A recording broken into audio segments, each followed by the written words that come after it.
El gobierno central recae en una casta dirigente, ligada al sacerdocio y a la milicia, generándose así un gobierno teocrático militar de tipo despótico y dinástico. Pues bien, esta teocracia militar depositó el poder en un solo hombre, el cual se separa totalmente del resto de la comunidad y adquiere rango de divino, considerándosele como un hombre Dios. De ahí su gobierno de tipo despótico y personal, pues todo cuanto había que decidir tenía que ser sancionado por el déspota o faraón, dueño y señor del destino de su pueblo y de todo lo material que contenía su imperio.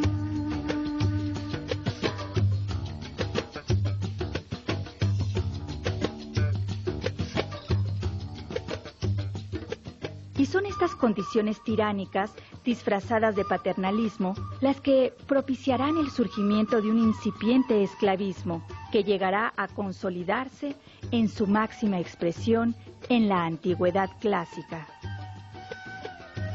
Es importante explicar aquí la diferencia que existe entre una monarquía y una dinastía. En la monarquía, el poder pasa del rey al primer hijo varón.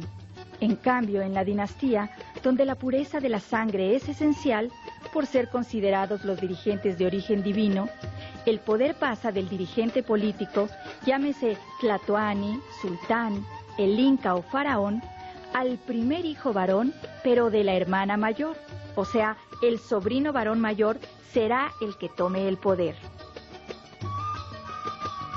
El deseo de conservar la pureza de la sangre llegó en el antiguo Egipto al punto en que se realizarán matrimonios entre padres e hijos o entre hermanos, siendo el incesto una práctica normal y aceptada.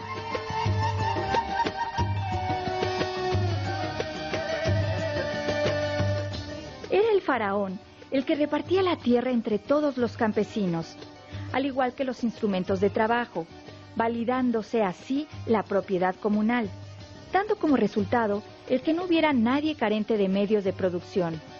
Sin embargo, no existe dentro del pueblo poder de decisión en cuanto a qué productos cultivar o para poder cambiar de profesión, pues todo está dirigido desde el centro, lo que hizo que se caracterizaran estas sociedades por una muy escasa movilidad social, redundando en una gran estabilidad, que le permitió a este modo de producción perdurar en el tiempo por miles de años.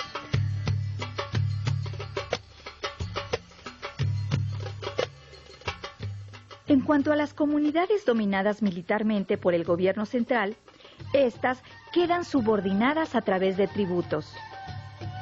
Y es en la existencia del tributo donde se refleja claramente la explotación del hombre por el hombre, pues incluso quedan sometidos a tributación las propias castas inferiores de la aldea dominante. El tributo podía ser pagado en especie, con productos agropecuarios o con diversas artesanías, o podía ser pagado en moneda, entendiendo que no siempre ni en todas partes estas fueron de metal precioso, sino que también se utilizaron objetos considerados valiosos, como por ejemplo el cacao y las plumas de quetzal, además del polvo de oro en el caso de las civilizaciones mesoamericanas. Otra forma de tributación era el pago con trabajo.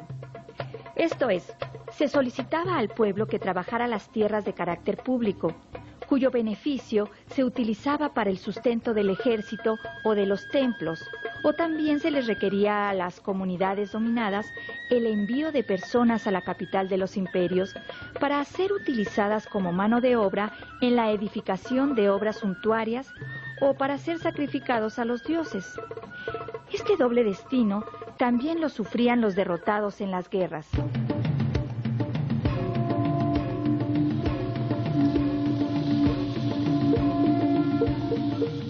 Como ejemplo de obras suntuarias tenemos, en México, Cabeza Olmeca, en Egipto, el Templo de Luxor, el Valle de los Reyes y la Esfinge, al igual que la ciudad de Angkor en Indonesia. Si queremos entender a este tipo de civilizaciones, es muy importante comprender el papel sustantivo que adoptó la religión dentro de estas sociedades. Su pensamiento religioso se hizo cada vez más profundo y abstracto ante la necesidad de explicarse el origen de la vida y de su entorno. Ante los interrogantes filosóficos inherentes al ser humano, tales como ¿de dónde vengo? ¿Para qué? ¿Cómo se creó el mundo? Y sobre todo, ¿qué pasa cuando uno muere? ¿Cómo alcanzar la vida eterna? Surge toda una intrincada e interesante cosmogonía que dará como resultado una pléyade de mitos y leyendas. Con el tiempo, se consolidarán en una religión de tipo politeísta, que será la base para la organización política, económica e ideológica de la sociedad y que terminará por generar la visión filosófica de estos pueblos. En este intento por sistematizar las representaciones sobre el mundo de una manera acorde con sus necesidades sociales, proliferan especialmente los dioses vinculados con la actividad económica principal, ya sea la agricultura o la guerra.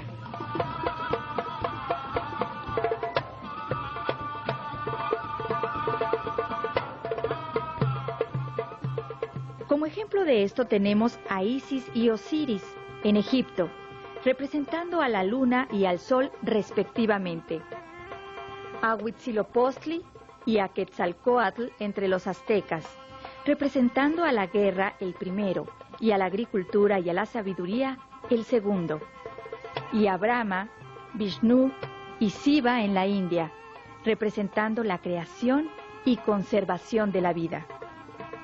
Por otra parte, muy ligadas a la religión se encuentran la ciencia y el arte. Del lado de la ciencia, destacaron en astronomía, medicina, odontología, matemáticas, arquitectura e ingeniería, especialmente en la hidráulica, tan necesaria para la creación de diques, canales, acueductos y acequias, básicos para la agricultura. Debemos anotar como una de las más importantes aportaciones de estos pueblos para el desarrollo de la humanidad, la invención de la escritura, de los números, el concepto del cero y la calendarización del tiempo. Desarrollaron también un alto nivel tecnológico en el manejo de los diferentes oficios. Los orfebres, herreros, ebanistas, canteros, ceramistas y tejedores de tapices y telas de distintas calidades y para diversos usos. Entre los diferentes telares utilizados para tal fin se encuentra el telar de cintura, usado por las antiguas civilizaciones mesoamericanas y el cual hoy en día se sigue utilizando por algunos de nuestros artesanos. En cuanto al arte, podemos observar una gran gama de esculturas, algunas de proporciones colosales, al igual que un sinfín de estatuillas de deidades, personas y animales para uso ritual y suntuario. Destaca también su gusto por la música, la danza y la pintura. Los murales que cubren los templos hablan sobradamente del grado de madurez estética alcanzado por estos pueblos.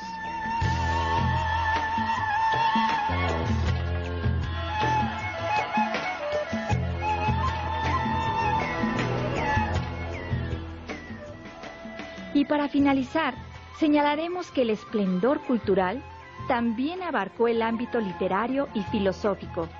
Ejemplo de ello son el Popol Vuh y el Chilam Balam de los mayas, el Ramayana y el Mahabharata de los hindúes, y la epopeya de Gilgamesh, redactada hace más de 4000 años en tablillas de arcilla en Babilonia. Consideradas todas ellas como obras maestras de la filosofía y de la literatura universal.